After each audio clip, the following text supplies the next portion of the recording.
Вітаю першу пілігримку з Вітівської дієцезії.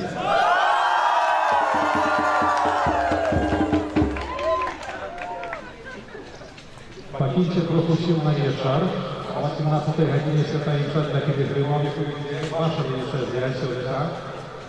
Сердечно запрошую Піродобраз Маті Божої.